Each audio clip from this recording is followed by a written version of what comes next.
Hello, everyone. Diana Rankin here, and a happy holidays to everyone here at the Rankin House, including all of our four-legged ones, Piper and Lily and Andy, and lots of wildlife and angels and all kinds of critters, fairies and all kinds of critters, and me.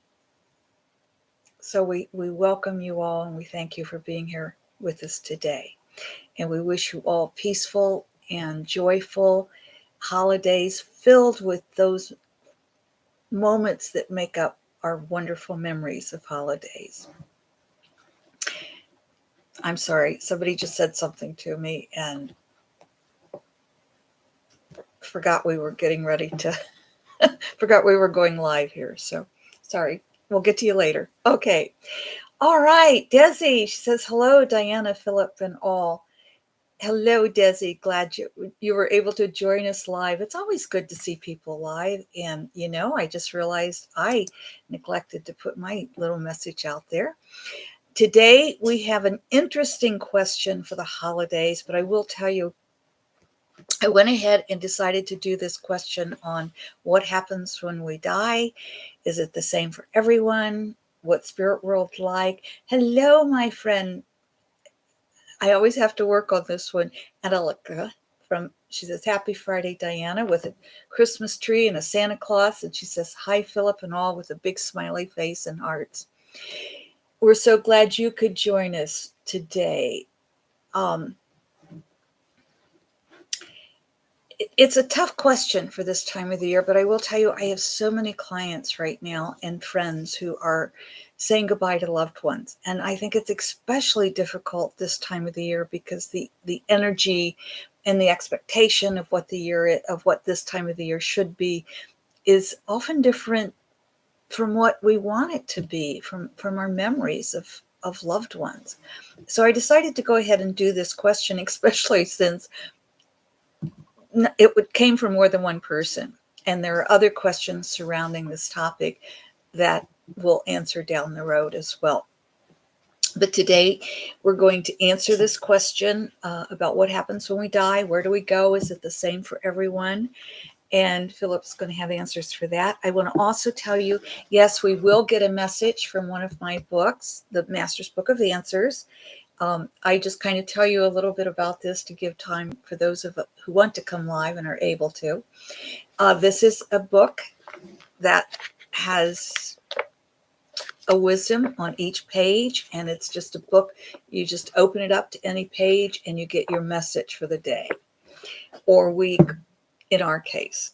I want to also tell you about another book because this particular book, it's called The Found Child, and it's actually a novel. It is fiction, but the tag on it says this is a work of fiction, or is it? And it does take us on travels through the whole spirit world. Through Diana, the main character, has a motorcycle spill, and she meets this little boy, Davy, at the end of her lane, and he takes her on a trip through spirit world and past lives and future lives and the whole bit. It's kind of an interesting book because it reads like a novel. The reason I'm telling you about it today is because what Philip is saying, some of that is similar to what you'll find in the book. It's just very different. It's differently written. And of course, what Philip today is talking more specifically. So I wanted to bring that up. All right, let's go ahead and get ready, get going here. And you can see who's sleeping in the background here. And I hope you saw our opening frame because we took a picture earlier. She was right here on the desk with me and on my lap. And she just wanted to say hello to everybody. And she asked me if I'd lift her up so she could say hello to everybody. And as you can see, it wore her out. All right, my friends, here we go. What happens when we die? Where do we go? Is it the same for everyone? Here's what Philip says. Everyone's experience on death is different, and yet there are similarities. It is the similarities of what we'll speak, of course. For some, they need time for preparation for making the transition to spirit world. This needed time may be because of the fear of death or to prepare themselves or their loved ones. And in this book, Philip has a story. He talks about that as well. Philip goes on to say, a second form of death comes quickly and peacefully. Death held no fear, so transition was easy. This would fit euthanasia. We don't have that in our country, in the US, but other countries do have that. And so the second form of death that Philip is talking about does come quickly and peacefully. That would also be if we die in our sleep, or if we're prepared to die and we have a heart attack while we're out and about, or something of that nature. In my mother's case, it was a car accident, but there's no question in my mind she was ready. She was in fine health, but I knew she was ready. So her transition was easy, and yes, it was. Okay. The third general form of death is when it's unexpected and fear is present. The one we don't address here is suicide. And I know recently there was a very famous suicide of the dancer and TV personality, Twitch. He's not the only famous person that suffered from a depression that none of us knew about because we saw the performer and the happy person. And suicide is extremely difficult for those left behind to deal with, I think. But it's also, we don't understand the pain that somebody is in to take their own life. And that's a whole different category that Philip is not addressing in this particular answer. But I think he would put that in. There's no fear of death, certainly, but there's not an ease of transition the way there would be. But it is, again, he says, that which we expect to see, that which we expect to experience is what we will experience. And that he stresses. So let us go on. Let me shut up and read Philip.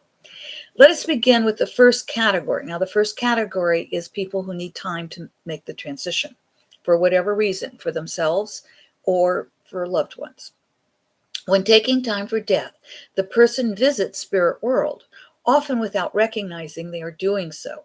They also receive visitors from spirit world, such as loved ones who pass before them.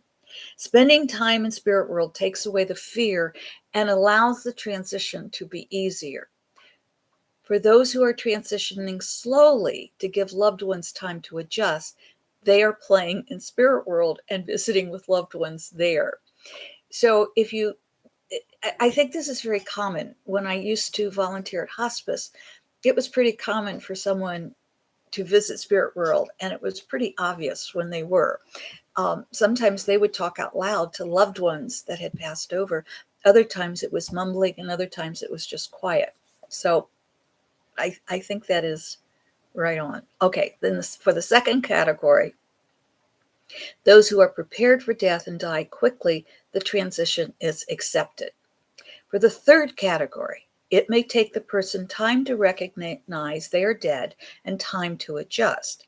Since there is no time in spirit world, this, in human terms, may be a few minutes, but usually at least several hours or days to multiple years.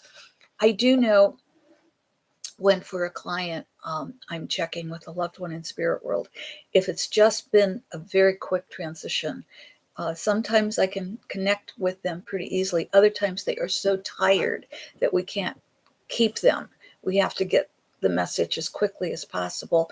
And they're usually being helped because they haven't yet learned how to communicate with the human world again. And so that seemed right on to me, that we need rest when we transition, just as when we come into birth as a baby, we need rest and have to learn what we're doing. Philip goes on to say, when the person's spirit or energy leaves the body, some move into what looks like foggy clouds, while others move through a tunnel. There are other forms that a person transitioning may experience. We are mentioning the most common. Depending upon a person's belief system, they will begin to see beings as the fog clears or the light at the tunnel end is drawn close. These beings are loved ones in spirit world or religious figures related to a person's beliefs, and often animals that were loved. I like the animals the best. I mean, don't get me wrong, I love my family and friends who have gone before me, but I love that we also get to see the animals. For those who die in fear or live their lives in fear. Well, and I want to say, if you are a Christian, for example, and you believe that when you die you're going to see Jesus, what Phillip is telling us is yes, you are. If now it's not a religion, but if you believe, if you practice Buddhism, and I don't believe there's the afterlife there, so it would be a little bit different. But it's what you believe that makes up. What Phillip is saying is what you believe will make up your transitional experience. He goes on to say, for those who die in fear or live their lives in fear and harm, that which they believe is waiting for them will be waiting. They may believe it is only darkness or nothingness, or they may believe it is a fiery hell. That which you believe awaits you. Spirit world is merely a different dimension, a less denser, more subtle world. It is not all that different from what you experience now in your world. The major difference, of course, is there is no need for a body. This does not mean you cannot see or manifest yourself, bodies with an S, bodies, plural. In spirit world, everything is less dense than in the third dimension, so manifestation comes immediately. This is why we say you experience what you believe you will experience. Once you accept you have crossed over and no longer have a physical body, it is easier to see those who greet you. So what Phillip is saying there is, if you're caught in not knowing that you've died, it may take some time before you really transition. And I want to tell you a story. I was in Scotland, and I was at one of the places where wars were fought. And I was with Jean Houston and others. Jean was one of my teachers back in the 90s. And Jean said, all the shamans come into the center of the circle here. We're going to do a process. And I didn't go into the center, but I was pushed into the center by others who said, you belong in the center. And Jean said, come here. And so those of us in the center had different experiences, but we all had an experience. And my experience was simply, I say simply, it wasn't so simple, but I saw a young boy, and he was still caught in the war. And then I saw a long ray of light coming down from the heavens. And I looked up that ray, and there was a man, the boy's father and the boy's older brother, standing there waiting for him. And so with a prayer to my divine source, I asked help for that child. And I saw his spirit rise to meet his father and brother. And I saw the smiles and felt them in my heart. And when I looked back to where the boy had been sitting, he was gone. And so I felt I had done something pretty special. I'm not saying I'm special for doing that, because I think any of us can do that if we do it with love and do it safely. But this little boy was caught for a long time, still in between the worlds, because he wasn't in the human world and he wasn't yet transitioned to the spirit world. So he was caught, and I'm grateful that I was able to help him. All right, let's go on, shall we? Rest is required for most. The exceptions are the highly developed who travel between worlds while in human body. For all others, the resting time depends on how willing they were and are to let go of the human body. If transitioning was difficult, resting time will be longer. For those whose bodies wore out their minds' peace, resting will take longer. For those who die in fear or from drugs or any chemicals that closes the mind, rest will come only after realization and acceptance of death. Once rest is complete, you may create whatever you desire. You will be given work and study. How you participate is up to you. You may choose to sit in nature part of the time, so you create nature and a park bench, for example. Everything you ask for is yours. Let us repeat that because this is quite an important statement. Everything you ask for is yours.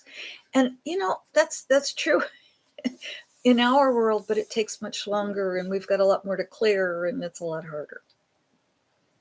Phillip goes on to say, if you ask to come back into body, you will be given instructions to do so. If you ask for peace or to help children who come into spirit world, or to work with animals, or to go to classes, or to teach classes. So if you want to teach, you get to teach. If you need class, you get to go to class. It's really up to us, isn't it? That if we choose to come back, and I think most of us choose to come back, even though while we're here, we say, I'm not going to do that. I always say we forget to read the small print. But if we choose to come back, we will be given all we need to know and given all we need to come back. Phillip ends with saying, spirit world is where your soul line continues its story while the body rests and you create a new one. It is where you are able to review the story you have lived and create the outline for the new story you will create for your next in-body life. The spirit world is where your soul line continues its story while the body rests and you create a new one. It is where you are able to review the story you have lived and create the outline for the new story you will create for your next in-body. In this book, Davy was a little boy who died of cancer. And so he's going to come back into life to help heal cancer. That's another story, though, isn't it? Let's get our message, shall we? And as you know, we just flip through here. Now, if you heard left, that's what I heard. I also heard right, but then left overshadowed it. So I heard right, left. So they're both kind of strong for me today, but the left came through overriding the right. I wanted to say right, but left came in and overriding. So if you got left, then our intuition's in sync. If you got right, that's a message for you. And I think we need to listen to both. All right, here we go. Left is without a receiver, there is no giver. Okay, I understand why we got that one. Without a receiver, there is no giver. You know, I was taught as a little girl to say, oh, you shouldn't have. Well, how does that make the giver? There's no giver if you can't receive. So it's not always easy, but receive graciously, please. Receive graciously and let the other person know what the gifts mean. I've been given some wondrous gifts in my life. And lately, my big brother for my birthday gave me a new car because he said he was worried about me in my old vehicle. And I want to tell you, it just all worked out miraculously the way this all came about. But receive those gifts with graciousness and then let the person know how deeply grateful you are for the gift instead of saying, oh no, you shouldn't have. And I will say it is not easy always to receive, but receive and be grateful. If you heard right, others interact with you from the level in which they express life. If you live on a different level, will you not then interact from a different perspective? Others interact with you from the level in which they express life. If you live on a different level, will you not then interact from a different perspective? By the way, that's page 316 and 317. People have been asking me what the page numbers were. So my friends, we have to learn to communicate with our friends, our loved ones, our animals, and our beloved four-legged ones or winged ones or fish, our beloved pets. We have to learn to communicate with all of them. And that takes time for us and also takes time for them because they also have to learn to communicate with us. So if you're listening to this video, this is what I'll leave you with. Death is a natural part of life. Don't be in any hurry for it, but don't be afraid of it. Because remember, that which you believe is that which you will experience. I love you. Thank you for being with me. If you do want some messages, I have a couple of videos out there, messages from the other world. One is Anne's Stamp, which is a message, pretty strong message from a dear friend of mine. And the other one I think is just messages from loved ones beyond or something like that. So learn to communicate. It is well worth it. And if you want a private message, please get a hold of me. My information's below. Enjoy your holidays. Make memorable memories. And from all of us here at the Rankin household, we love you. Thank you for the love you send to us. Thank you for receiving love from us and adding love to our world. We'll talk to you next week. See you soon. Bye.